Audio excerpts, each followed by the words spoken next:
Plus d'1 million d'observations d'OVNI sont rapportées chaque année. La plupart des incidents s'avèrent sans fondement, mais 5% des cas demeurent inexpliqués.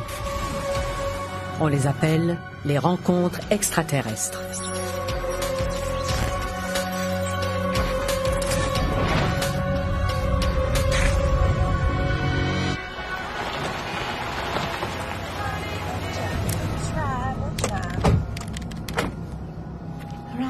Go see.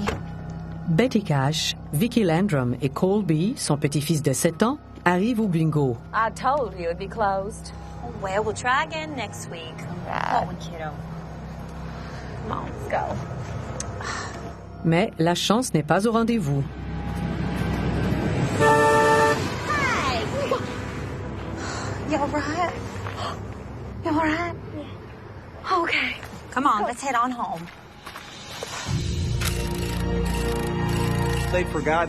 Elles avaient oublié que c'était un jour férié et que les salles de bingo étaient fermées. Et finalement, elles ont décidé de retourner à la maison.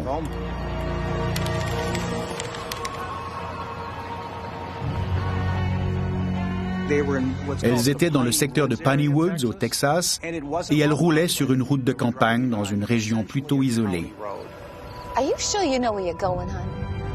Of course I do.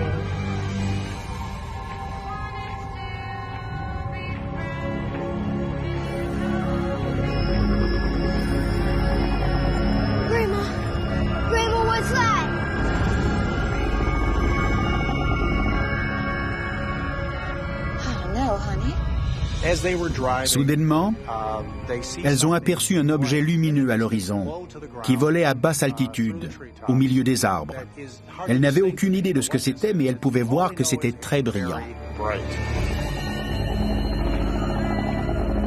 It's a plane coming in.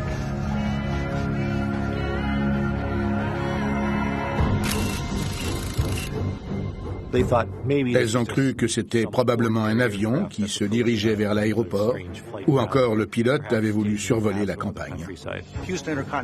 L'aéroport de Houston était à une 50aine de kilomètres plus au sud. Il y avait des soldats avec des équipements militaires qui étaient postés là. Les deux femmes et le jeune garçon roulent ainsi durant plus d'1 heure et l'objet est toujours là. Betty, that ain't no plane. Elles ont continué à s'approcher de l'objet et elles ont vu que ce n'était pas un avion. Le vaisseau avait la forme d'un diamant et il survolait la route.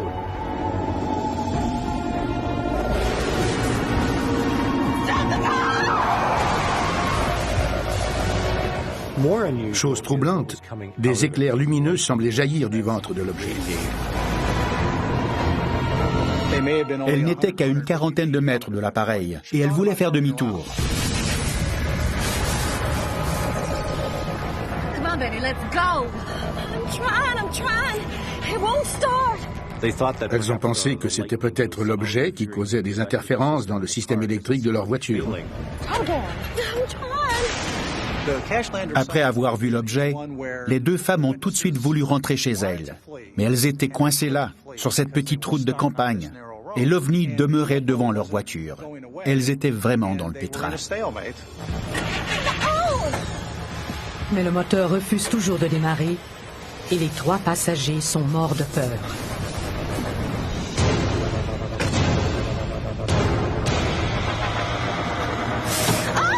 Elles avaient peur de mourir.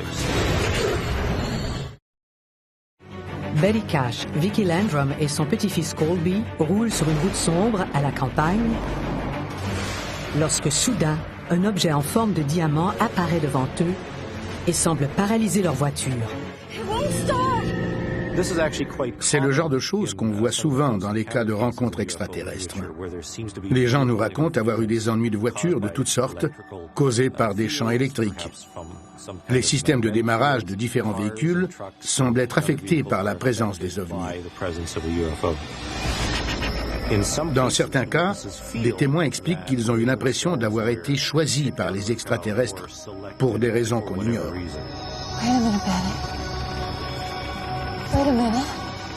Comme beaucoup de gens au Texas, encore aujourd'hui, Vicky Landrum était une chrétienne traditionnelle qui était très pieuse.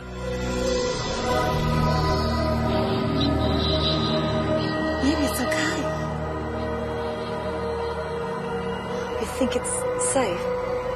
Yes, baby. Yes, I do. Ça a été un moment intense, et elle a cru que c'était la seconde venue de Jésus-Christ.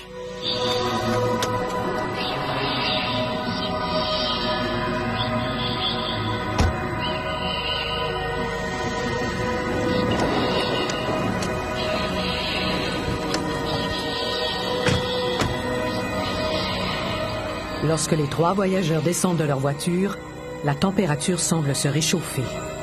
Le vaisseau semblait dégager de la chaleur.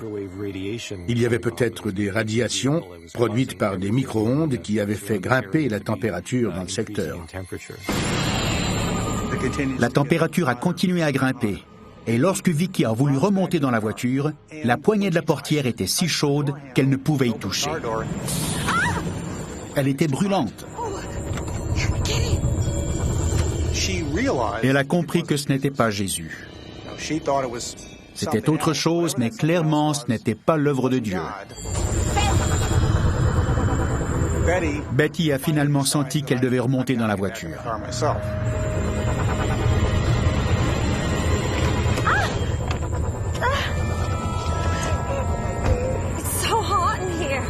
La température dans la voiture était très élevée.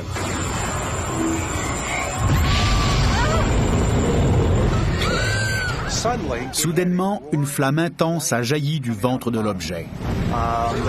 Elle était dirigée vers le sol, mais elle n'était pas constante.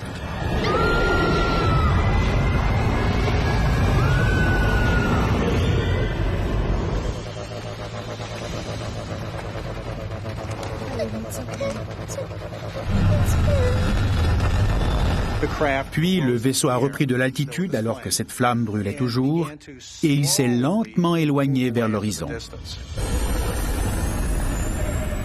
Une fois le vaisseau parti, Betty réussit enfin à démarrer la voiture.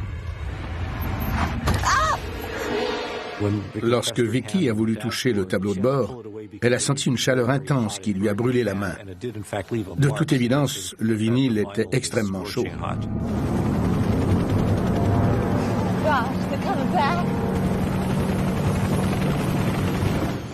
Les témoins nous ont dit que lorsque le vaisseau est parti, il avait l'air d'être escorté de plusieurs douzaines de vaisseaux de taille imposante. Ils volaient comme des hélicoptères dans le ciel. Elles ont dit que ces objets volants semblaient accompagner l'OVNI alors qu'il s'éloignait vers l'horizon. Elles ont eu l'impression que ces vaisseaux appartenaient au même groupe. C'était peut-être une opération militaire qu'on voulait garder secrète et qui, par accident, avait été aperçue par 3 témoins sur une route isolée dans cette région du Texas. Est-ce que le gouvernement américain avait mis au point un vaisseau de ce genre? La réponse est non. On ne connaît aucun appareil qui a cette forme de diamant. Rien ne nous indique qu'un tel appareil existe.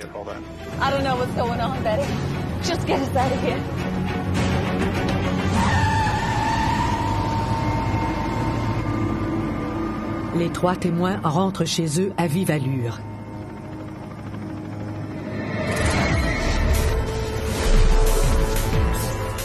Mais leur aventure a des répercussions.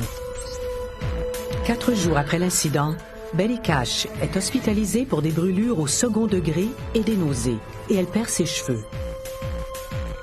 Vicky et Colby Landrum ont aussi des ennuis. Les experts croient qu'ils ont été exposés à des radiations.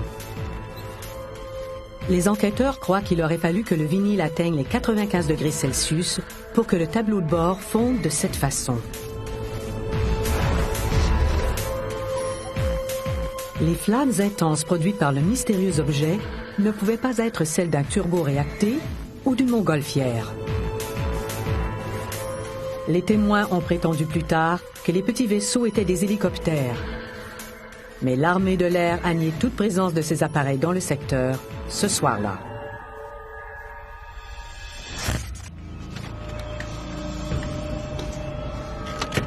Oh, good morning, Mr. Michalak. Getting an early start, eh? Yes, sir.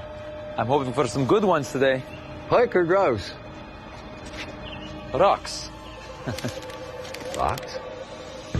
Stephen McCulloch passe le week-end dans le parc provincial White Shale, au Manitoba. Un secteur riche en dépôts minéraux de toutes sortes. Stefan Michalak voulait trouver du quartz, parce que ça peut indiquer la présence d'un filon d'argent. Il voulait probablement gagner un peu d'argent. Il avait donc décidé de tenter sa chance.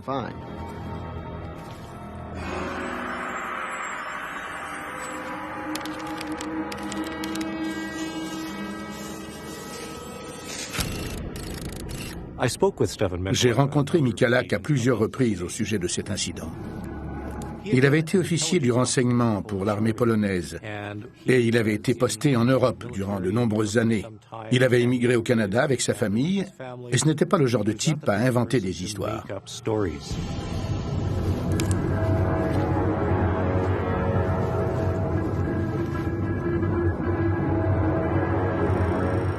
C'était une belle journée de printemps, l'air était frais et le soleil était radieux. Puis soudainement,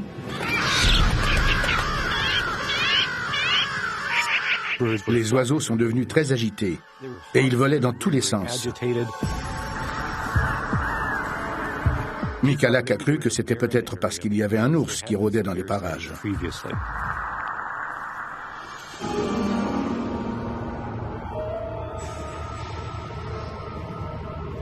Après 2 heures de marche, il ne trouve pourtant rien de menaçant.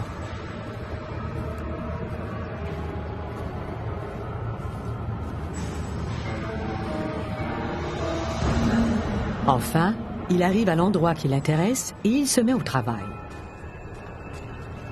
Il est important de bien se protéger pour faire ce genre de besogne. Michalak portait des gants de caoutchouc et des lunettes protectrices de soudeur pour travailler.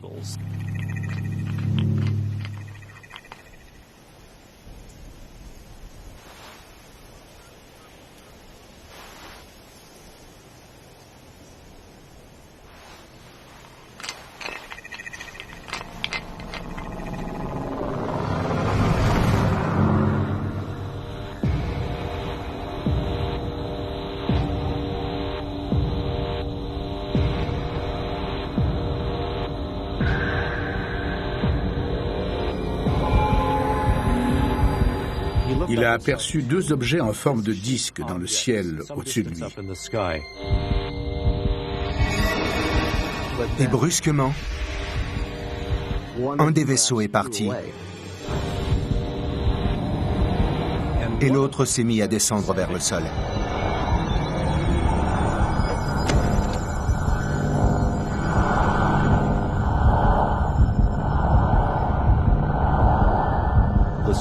L'objet était à une 50aine de mètres de Michalak.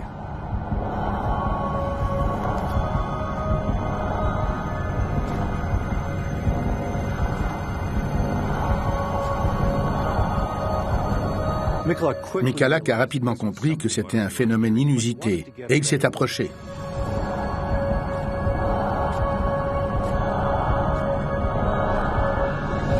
Il était évident à ses yeux qu'il s'agissait d'un genre de vaisseau spatial.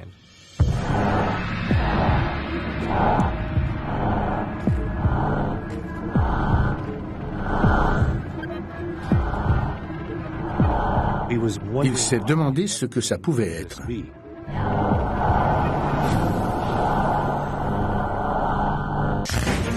Il se sentait étourdi et il était désorienté. Stefan Michalak est parti en forêt à la recherche de métaux précieux. Mais il trouve une chose beaucoup plus rare.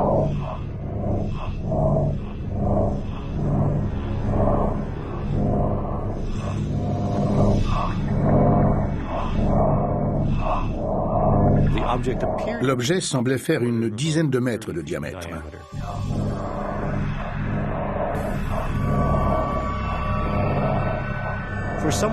Il est extrêmement rare que des gens voient ce genre de phénomène en plein jour. Chose étonnante, Michalak ne se sentait pas réellement menacé par cet objet.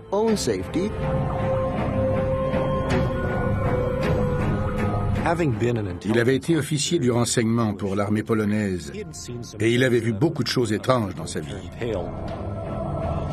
Mais son instinct de militaire lui disait qu'il y avait sûrement une explication rationnelle à tout ça. Il s'agissait peut-être d'une nouvelle arme américaine qui était tombée en panne. Hello! Il a tenté de savoir s'il y avait des passagers à bord du vaisseau. Yankee boys, come on out! Il était prêt à les aider à réparer leur vaisseau. Il n'obtient aucune réponse. Il a pensé que ce n'était peut-être pas un vaisseau américain. L'objet venait peut-être de la Russie ou d'un autre pays. Il s'est donc adressé à eux en différentes langues.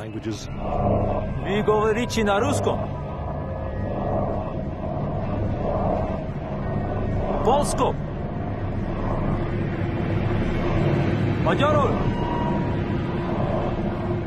Mais aucune réponse. Le vaisseau est demeuré muet. Comme un militaire, il décide alors de noter des détails de l'incident. Il a sorti son calepin et il a esquissé un croquis de l'objet.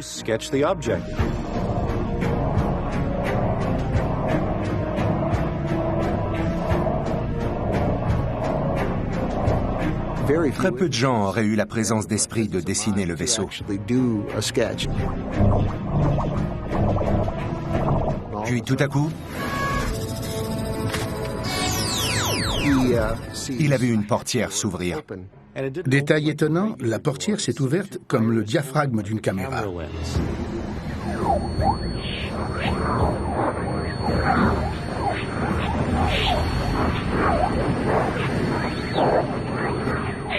Puis, il a commencé à entendre des voix qui provenaient de l'intérieur du vaisseau.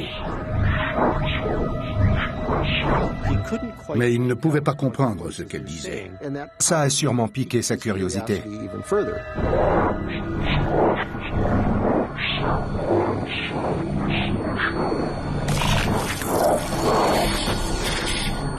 Puis, le diaphragme s'est refermé soudainement. Et le vaisseau a bougé pour diriger une sorte de bouche d'échappement vers Michalak.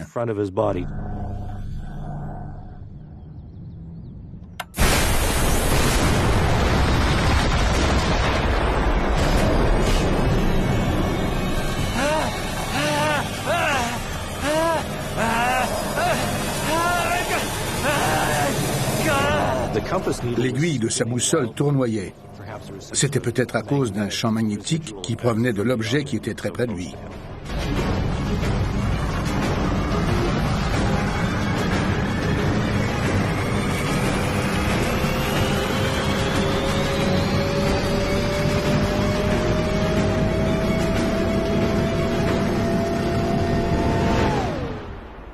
Le vaisseau a décollé à la verticale et il s'est envolé à toute allure. Michalak savait qu'il avait besoin d'aide. Il m'a raconté qu'il s'était senti très étourdi à ce moment-là. Il avait mal à la tête et il avait des nausées.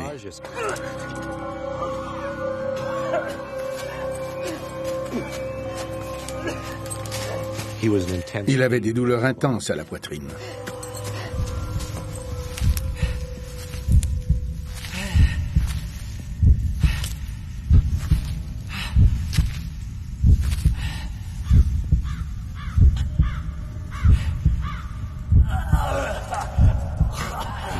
Il voulait retourner au village, mais il était désorienté.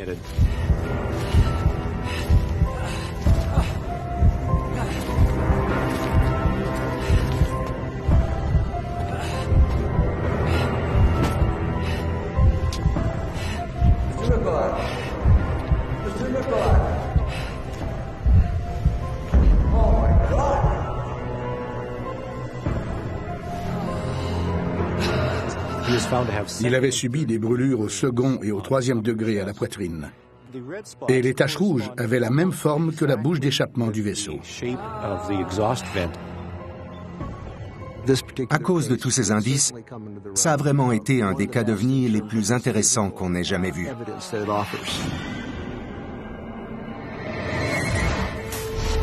Michalak a rapidement été transporté à l'hôpital. Ces brûlures s'étendaient sur une portion de 20 cm sur son corps. Il souffrait de fatigue, de maux de tête et de nausées. Les symptômes typiques d'un empoisonnement par radiation. En réponse aux inquiétudes du public, l'armée de l'air canadienne a déclenché une enquête. Les experts ont trouvé les traces d'un disque de près de 5 mètres de diamètre à l'endroit précis que Michalak leur avait indiqué. Après analyse, on a découvert des traces de radiation à l'intérieur du cercle, mais nulle part ailleurs. Mais plus étrange encore, un radiologiste n'a trouvé aucune trace de radiation sur les vêtements de Michalak. Un garde forestier posté à moins d'1 kilomètre des lieux n'a rapporté rien d'anormal cette journée-là. Les taches étranges sur l'abdomen de Michalak sont réapparues à plusieurs reprises jusqu'à son décès en 1999.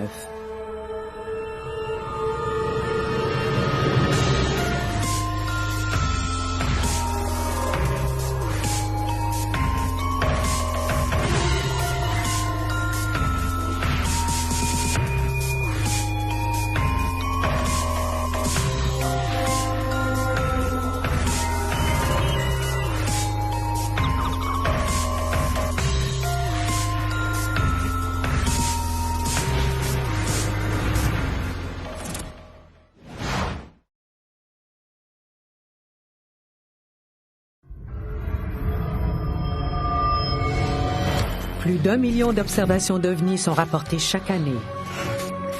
La plupart des incidents s'avèrent sans fondement, mais 5% des cas demeurent inexpliqués. On les appelle les rencontres extraterrestres.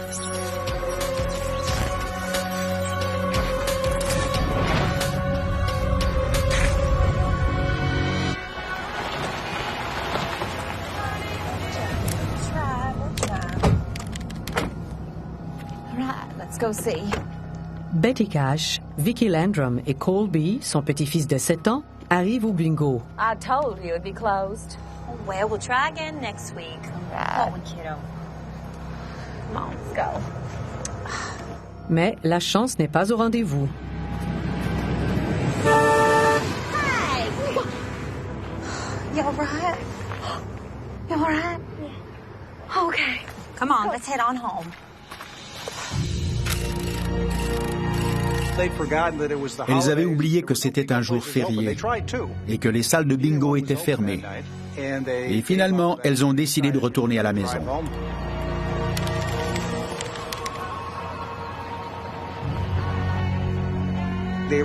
Elles étaient dans le secteur de Piney Woods, au Texas, et elles roulaient sur une route de campagne dans une région plutôt isolée.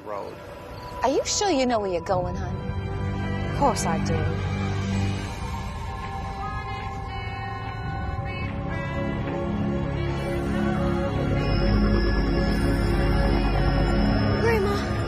Grandma, what's that?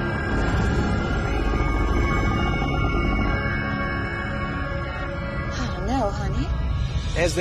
Soudainement, elles ont aperçu un objet lumineux à l'horizon, qui volait à basse altitude, au milieu des arbres. Elles n'avaient aucune idée de ce que c'était, mais elles pouvaient voir que c'était très brillant. It's a plane coming in.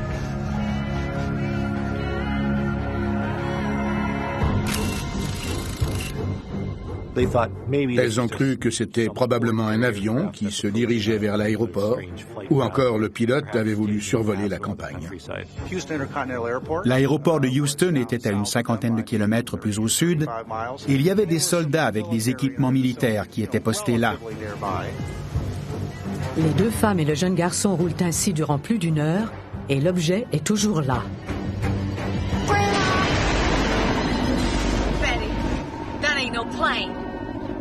Elles ont continué à s'approcher de l'objet et elles ont vu que ce n'était pas un avion.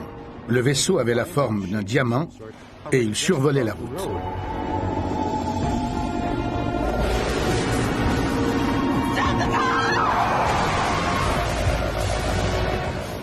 Chose troublante, des éclairs lumineux semblaient jaillir du ventre de l'objet. Elles n'étaient qu'à une 40aine de mètres de l'appareil et elles voulaient faire demi-tour. on, Betty, let's go. I'm trying. It won't start. Elles ont pensé que c'était peut-être l'objet qui causait des interférences dans le système électrique de leur voiture. Hold on. I'm trying. Après avoir vu l'objet, les deux femmes ont tout de suite voulu rentrer chez elles. Mais elles étaient coincées là, sur cette petite route de campagne. Et l'OVNI demeurait devant leur voiture. Elles étaient vraiment dans le pétrin. Mais le moteur refuse toujours de démarrer et les 3 passagers sont morts de peur.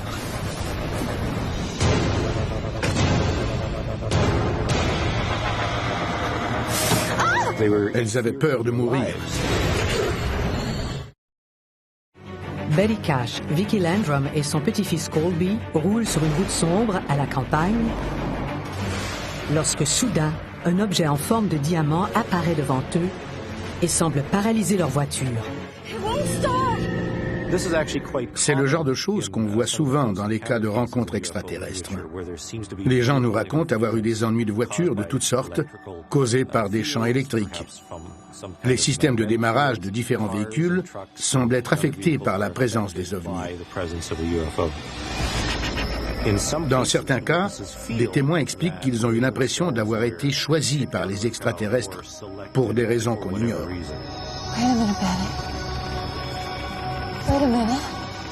Comme beaucoup de gens au Texas, encore aujourd'hui, Vicki Landrum était une chrétienne traditionnelle qui était très pieuse.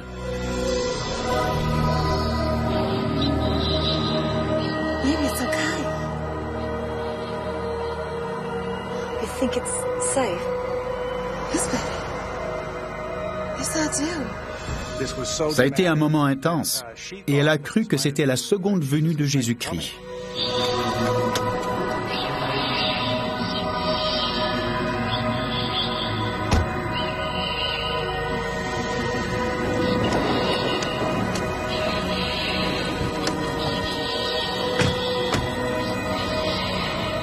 Lorsque les 3 voyageurs descendent de leur voiture, la température semble se réchauffer.